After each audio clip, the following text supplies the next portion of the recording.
दोस्तों नमस्कार, मैं अजय पत्रकार। राहुल गांधी का ब्रिटिश नागरिकता का तमाम पक्के सबूत बाकायदे सीबीआई को दे दिए गए हैं। इलाहाबाद हाई कोर्ट में भी एक जनहित याचिका दायर की गई थी और दिल्ली हाई कोर्ट ने पूछा कि क्या सीबीआई जांच के लिए क्या सत्य है। इस पे बाकायदे बीजेपी के कर्नाटक के कार्यकर्ता विघ्नेश शिशिर ने सब विधिवत बताया कि सीबीआई बाकायदे जांच कर रही है और मैंने काफ़ी एविडेंस जो हैं, बहुत सीक्रेट एविडेंस भी सीबीआई को दिए हैं। ये बात जनहित याचिका जिन्होंने दायर की थी उन्होंने कही, विघ्नेश शिशिर ने। आप देख रहे हैं इसके बाद ये स्थिति हुई है कि सुब्रमण्यम स्वामी द्वारा दायर की गई थी याचिका थी जिस पे उनका कहना था कि राहुल गांधी ब्रिटिश नागरिक है। बाकायदे उन्होंने काफ़ी एविडेंस भी, सुब्रमण्यम स्वामी ने काफ़ी एविडेंस भी प्रस्तुत किए थे कोर्ट में। गवर्नमेंट से भी उन्होंने पूछा था और राहुल गांधी इसके बाद काफ़ी डरे हुए हैं। यही नहीं, सभी पूरी कांग्रेस इस समय प्रयासरत रही है किसी तरह से सबूत मिटा दिए जाए।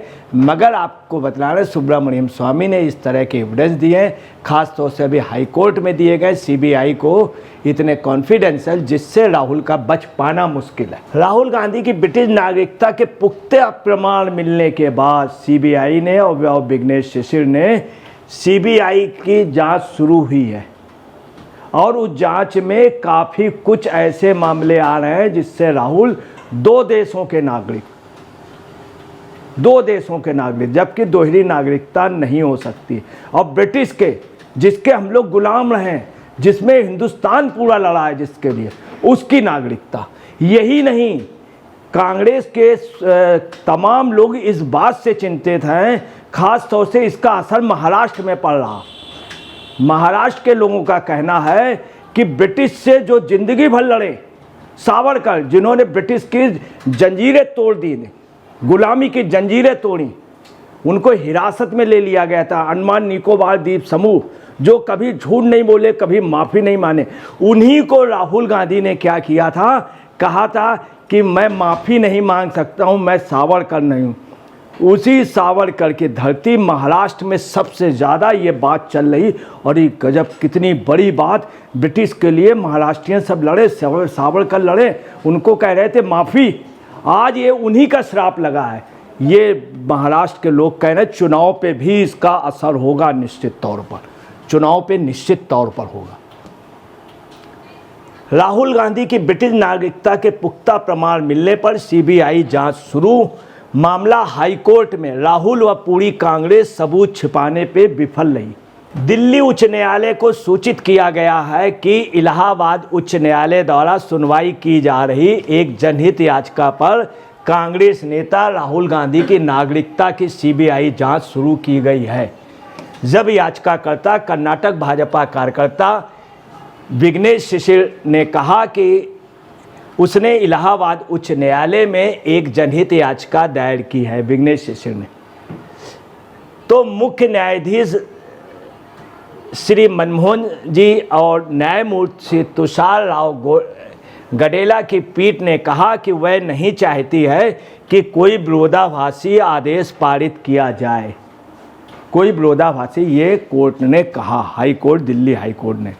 इसके जवाब में आपको बतला रहे हैं कि विघ्नेश शिशिर ने कहा कि वो याचिका अलग है, उसका सेपरेट मैटर है, इस याचिका का सेपरेट मैटर है।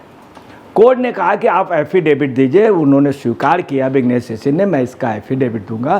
परंतु जो इलाहाबाद हाई कोर्ट की याचिका है वो काफ़ी उसकी प्रोसीडिंग हो गई, वो लास्ट स्टेज में है। और जो ये याचिका है दिल्ली की, अभी ये दोनों ही के मैटर, दोनों के टॉपिक सेपरेट हैं, इसलिए वो भी याचिका, हालांकि इस पे हाई कोर्ट ने सिर्फ उनसे कहा कि एफिडेविट देने के लिए कहा। अब आपको बताना यही नहीं, सबसे बड़ी जो बात आ रही है कांग्रेस में, चिंता ये है कि ठीक है राहुल की ब्रिटिश नागरिकता की बात है, उसमें ब्रिटिश नागरिकता में जो किए गए, इनकी एक कंपनी थी, कंपनी बाकायदे राहुल गांधी ने लॉन्च की थी, उसका बाकायदे डेट ऑफ इनकॉर्पोरेशन, जब उसका रजिस्ट्रेशन हुआ, परमिट जब हुआ, व्यापार के लिए परमिट हुआ, उसका डेट ऑफ इनकॉर्पोरेशन और आर्टिकल मेमोरेंडम ऑफ एसोसिएशन वो भी उसका था। सबसे बड़े प्रूफ ये होते हैं इनके साइन, इसके अलावा एड्रेस राहुल गांधी का।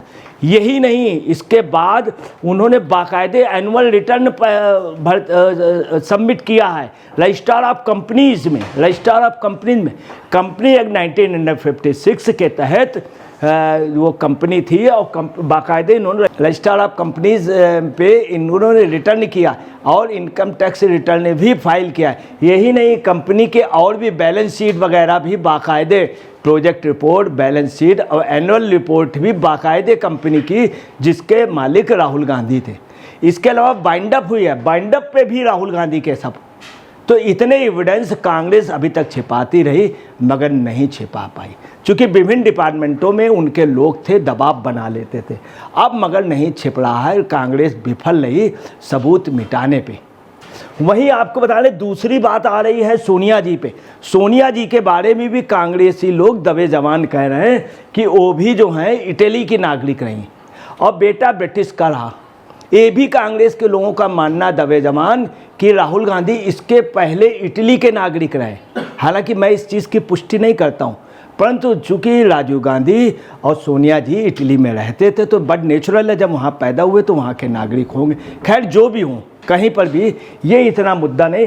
प्रियंका पर भी ये बात आ रही है कि वो भी जो है इटली की नागरिक थी। हालांकि इस बात की हम पुष्टि नहीं करते, ये दबे जबान। मगर समस्या आ रही है कि दो राष्ट्रों की कैसे। पहले माँ इटली की नागरिक, वो ब्रिटिश के नागरिक, पहले वो इटली के नागरिक थे, फिर भारत के। इसका मतलब ये क्या? ये भी एक चीज़ आ रही है, आगे चल के ये भी एक बात आएगी। अब देखिए, यही नहीं, पीठ ने कहा है कि एक मामले पर दो समानांतर याचिकाएं नहीं हो सकती हैं। पीठ ने एस विघ्नेश शिशिर को इलाहाबाद उच्च न्यायालय में उनकी जनहित याचिका के बाद प्रासंगिक घटनाक्रम पर हलफनामा दायर करने की अनुमति दी है। हलफनामा दायर, अब वो हलफनामा दायर करेंगे, उस पर विचार होगा, उसके बाद कुछ भी। ये भी संभव है कि दोनों अदालतों के निर्णय आए, चूँकि अभी क्लियर कट हाईकोर्ट ने कहा हलफनामा, या हो सकता है कि दोनों याचिकाएं एक जगह वो कर दी जाएं और उसके आदेश आए, मगर दोनों के मैटर अलग हैं। ये बात कहना जनहित याचिका के विघ्नेश शिशिर का। यही नहीं, दिल्ली हाई कोर्ट के समक्ष यह मामला भाजपा नेता सुब्रमण्यम स्वामी की याचिका पर था, जिन्होंने गृह मंत्रालय को निर्देश देने की मांग की थी कि वह गांधी की भारतीय नागरिकता रद्द करने की मांग करने वाली उनकी याचिका पर निर्णय ले। अब पूरे कांग्रेस में खासतौर से महाराष्ट्र में चर्चा है कि सीबीआई जांच कर रही है, और ये भी है कि उसमें मांग की गई है कि वह राहुल गांधी की भारतीय नागरिकता रद्द करने की मांग करने वाली उनकी याचिका पर निर्णय ले। अगर ऐसा हुआ है, ब्रिटिश नागरिकता के जो प्रूफ प्रस्तुत किए गए हैं वो इतने पुख्ता हैं कि इस पे इनकी नागरिकता खतरे पे हो जाएगी।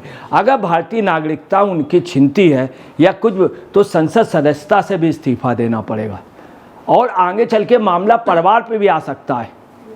इटली की नागरिकता, हालांकि हम इटली की नागरिकता का हम उस टॉपिक पे नहीं जाना चाहते, न हम प्रूफ दे रहे हैं, मगर इसके तमाम ऐसे प्रूफ उन लोगों ने किए हैं। अगर ऐसा हुआ तो देश में बहुत बड़ी बदनामी होगी किसी पार्टी का नेता।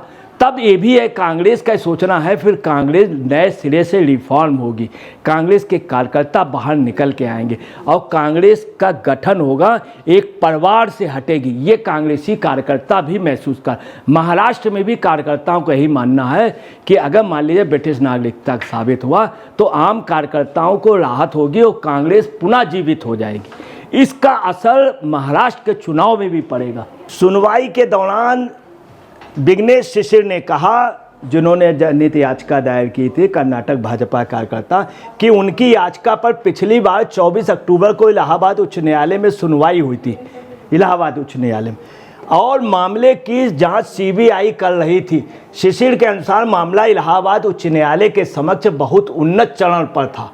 उन्होंने कहा कि मैं इस मामले में सीबीआई के समक्ष भी पेश हुआ और इस मामले के संबंध में अपने बहुत ही गोपनीय साक्ष्य प्रस्तुत। यहाँ यही महत्वपूर्ण चीज़ है कि बहुत गोपनीय साक्ष्य जो वो नहीं बता रहे हैं, मीडिया को भी नहीं दे रहे हैं, राहुल गांधी के खिलाफ पेश किए हैं। किसने? विघ्नेश शिशिर ने। आपको अभी हमने बैलेंस शीट वगैरह सब बताया था, एनुअल रिटर्न बताया था, बाइंडअप का। इसके अलावा बहुत प्रूफ है प्रस्तुत किए हैं। किसको? सीबीआई को। मामले की जांच वर्तमान में सीबीआई कर रही। शिशिर ने कहा, देश के विभिन्न जांच एजेंसियां जांच कर रही। मैंने ईमेल के माध्यम से दिल्ली उच्च न्यायालय के रजिस्ट्रार को अपनी आपत्तियां दी हैं। इसके बाद पीठ ने टिप्पणी की, दस्तावेजों को अदालत की रजिस्ट्री के माध्यम से दाखिल किया जाना चाहिए, ना कि ईमेल के माध्यम से। स्वामी ने दोनों याचिकाओं के बीच अंतर करते हुए कहा कि शिशिर की याचिका में आपराधिक मुकदमा शुरू करने की मांग की गई थी, जबकि आपकी याचिका में केवल इतना कहा गया था कि गांधी भारत के नागरिक नहीं है बल्कि ब्रिटेन के नागरिक। देखिए, उसमें आपराधिक मामला है, इलाहाबाद है, यहाँ पे मामला दूसरा। अब आपको बताना है कि इसका असर महाराष्ट्र में कितना बड़ा जा रहा। महाराष्ट्र में वहाँ के जनता मराठी कह रहे हैं कि भरी पार्लियामेंट के अंदर जब सोनिया गांधी और राहुल गांधी फॉर्म पे थे, उस समय शरद पवार ने आवाज़ लगाई थी कि ये बाहर की नागरिक हैं, इनको कांग्रेस का अध्यक्ष या प्रधानमंत्री ना बनाया जाए, सोनिया जी को और इनके परिवार को। ये शरद पवार से आवाज़ निकली थी, शरद पवार को हटना पड़ा था और लोकसभा अध्यक्ष पीए संगमा को हटना पड़ा था, साथ में तारिक अनवर को, दूसरी कांग्रेस राष्ट्रवादी। आज ये बात महाराष्ट्र में आ रही कि शरद पवार इतने पहले पहचान गए थे, उन्होंने कह दिया था ये लोग विदेशी नागरिक हैं, इनको भारत के नहीं। ये पूरी महाराष्ट्र की जनता उस चीज़ को भूली नहीं है। मैं आपको बता रहा हूँ, इसका सबसे ज़्यादा असर महाराष्ट्र की राजनीति में पड़ने जा रहा है। महाराष्ट्र के लोगों का ये कहना है कि हमारे यहाँ के लाल, हमारे यहाँ के पूत, हर देश के अंदर कोई भी वैसी बात हो सबसे पहले बोलते, पहले सावरकर बोलते थे।